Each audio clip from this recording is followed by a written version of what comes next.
A'udzubillahi minasyaitonirrajim. Bismillahirrahmanirrahim. Assalamualaikum warahmatullahi wabarakatuh.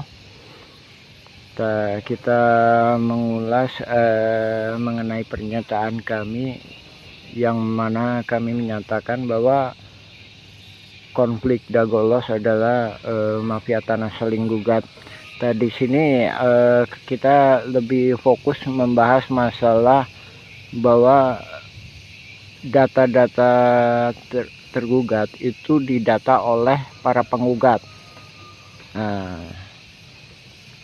Yang mana kita sendiri juga menyaksikan sekitar tahun 2008 hingga 2014 atau 2015 sering kita menyaksikan Asep Makmun CS itu aktif. Dari sini juga kelihatan bahwa nama-nama pergugat utamanya 1 sampai dengan 4 ini adalah rekanan-rekanan yang udah biasa main pertanahan yang nggak jelas dengan kerjasama dengan pihak luar. Kita mengomentari pendapat ini itunya asal-asalan. Ya, bisa jadi memang asal-asalan, tapi ada yang nggak bisa dilakukan kecuali oleh hanya ketua RT atau ketua RW yang tinggal di daerah tersebut. Dalam hal ini Asep Makmun adalah ketua RW, sedangkan di RW 1 Apus Sukendar itu diangkat sama lurah. Oke, kita lebih fokus ya masalah tergugat nomor 69 Udin S. Ini Udin S ya, Dagolos ya. Terus tergugat nomor 99 Udin Sudenta, Dagolos ya. Terus selanjutnya ini tergugat nomor 232 dan 233 yang mana disebutkan atas nama Cepi. Cepi ini anaknya Udin Sudenta. Ini disebutkan alamatnya 215A sama 215 ya, cuma dikasih tambah A. Ini menunjukkan bahwa yang ngedata ini pihak tergugat, bukan penggugat. Ini menunjukkan suatu kerjasamanya. Oke, kita jelaskan ya. Adapun Udin Sudenta itu yang dimaksudkan dulu yang namanya Udin S ya, penggugat 69 ini ya. Dulu yang bersangkutan itu memang tinggal di RW 2 ya. Terus penggugat nomor 99 itu Udin Sudenta. Dia punya juga bidak di sebelah terminal yang sekarang dipakai tambal ban. Itu ya kan. Terus kenapa kok bisa itu Cepi, ada nama Cepi, padahal ini dia sendiri juga ini udah koordinasi antara penggugat sama tergugat. Itu tadi ya, Cepi 200 tergugat 232 sama Cepi 233 ya. Itu kita tunjukkan. Ini nih. Rumah ini rumah Udin Sudenta. Dari mana dia tahu bahwa ini punya Cepi? Padahal Udin Sudenta punya lebih dari 1 anak. Dari sini menunjukkan pihak tergugat, dalam hal ini pendata Asep Makmun CS, ngambil gampangnya, anaknya Udin Sudenta itu Cepi.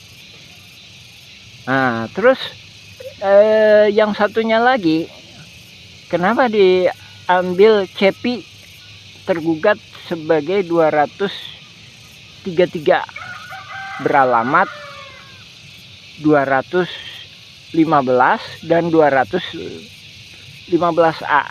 Ini salah satunya memang yang sebelah utara itu emang dijual yang namanya Pak Dirman.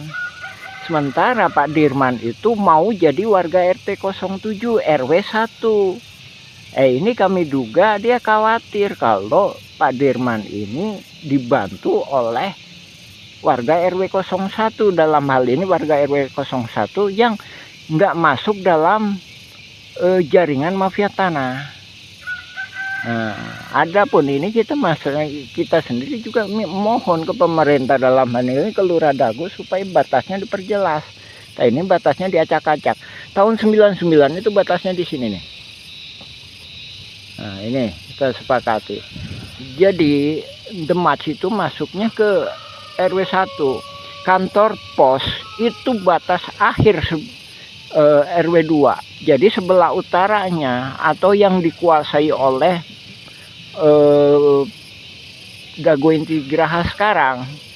Jadi asal muasalnya kan dari pribumi diserobot oleh Asep Makmun, dari Asep Makmun ke Pak Budi. Pak Budi dijual ke PT Dago Inti Geraha, dia peralihkan lah garapannya ya. Itu masuk RW 01. Nah, oke, diperjelas lagi ya. Jadi balik ke poin awal. Jadi ini tadi masalah Cepi atau keluarga Pak Udin itu menunjukkan bahwa detail seperti itu hanya bisa dilakukan oleh orang-orang dalam hal ini tergugat itu sebagai ketua RW, otomatis bisa dia melakukan pendataan, apalagi dia punya data di keadministrasian, apalagi juga Apus Sukendar sebagai ketua RW 1 ikut serta terlibat di dalam jaringan mafia tanah ini, yang mana Pak Apus sendiri bukan calon ketua RW tapi diangkat sama Lurah Dago sebagai ketua RW ketika masa pendataan.